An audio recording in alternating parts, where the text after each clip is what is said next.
When we look up at the night sky, we are taught to see a universe neatly divided into two distinct categories. There are stars, massive burning spheres that generate their own light and heat, and there are planets, smaller, rocky, or gaseous bodies that orbit around them in the dark. But focusing only on what's visible creates a massive blind spot. In the darkness hide millions of objects that are far too heavy to be planets, yet never quite reached the threshold of stardom. To understand what they are, we have to look at the mechanics of how a star is born. When a massive cloud of hydrogen gas and dust clumps together in space, gravity begins pulling everything inward. As the material compresses, the pressure inside the core builds and the temperature skyrockets. This chart shows the exact mathematical requirement for a star to turn on. As the mass of the gas cloud increases, the core temperature rises. Once a cloud hits roughly 80 times the mass of Jupiter, the core temperature reaches 10 million Kelvin. At that exact point in time, hydrogen atoms slam together, nuclear fusion ignites, and a self-sustaining star is born. But sometimes a gas cloud collects material and starts compressing, only to run out of fuel. If it maxes out below that 80 Jupiter limit, the core never gets hot enough to trigger stable hydrogen fusion. The object is left permanently trapped in a physical gray zone, too massive to be a normal planet, but too cold to be a star. We call these brown dwarfs. To technically qualify as a brown dwarf, an object needs to sit firmly in the gap between 13 and 80 Jupiter masses. This specific middle ground creates a completely unique physical environment. Deep inside the core, gravity is crushing, but there is no nuclear fusion pushing back outward to balance the pressure. The matter gets compressed into an extreme state. This diagram illustrates a phenomenon called electron degeneracy pressure. The atoms are packed so tightly that their electrons are forced closer and closer together until the strict laws of quantum mechanics physically prevent them from occupying the same space. Because the core is locked in this quantum gridlock, it behaves differently than normal matter. If you take a brown dwarf and pack more mass onto it, the object doesn't get bigger. The added gravity just squeezes that incredibly dense core even tighter, causing the entire brown dwarf to actually shrink. While the core is locked in quantum compression, the outer atmosphere is putting on a different show. Because there is no nuclear furnace obliterating everything in its path, complex chemical molecules are able to form and survive high up in the clouds.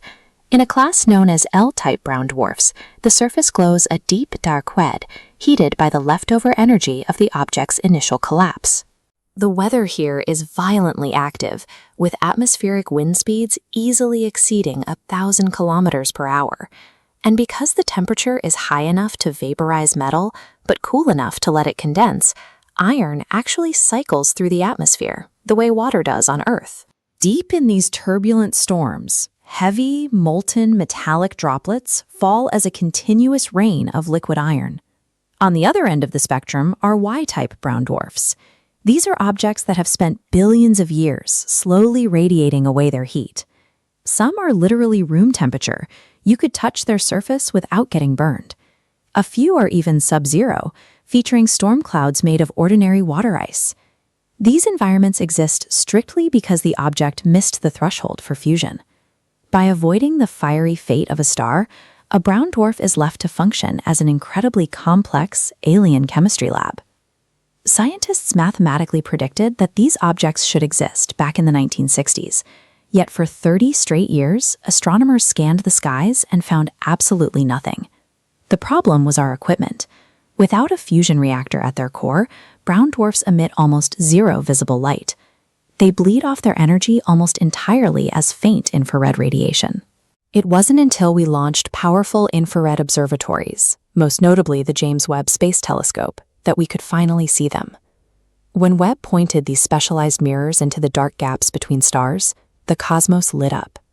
Webb recently peered into the Orion Nebula and found dozens of free-floating brown dwarfs drifting in pairs, completely untethered to any central host star.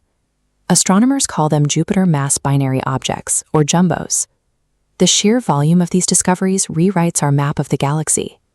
The empty spaces of the cosmos are actually crowded with a massive invisible fleet. Since brown dwarfs have significant gravity, they can also have planets.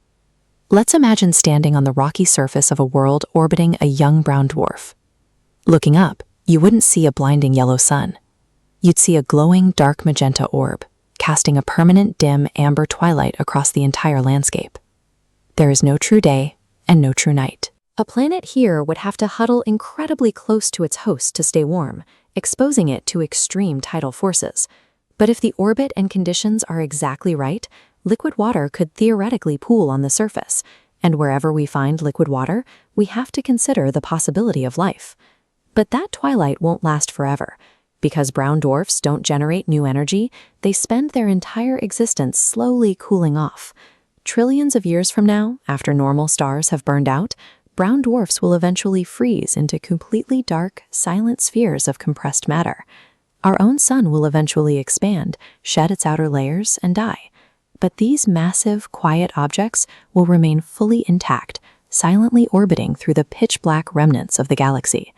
It's easy to look at a brown dwarf as a failure, a star that gathered material but never managed to ignite. But missing that critical threshold gave it a distinct physical identity and a lifespan that will outlast the stars themselves. The universe, it turns out, does some of its most interesting work in the gray zones.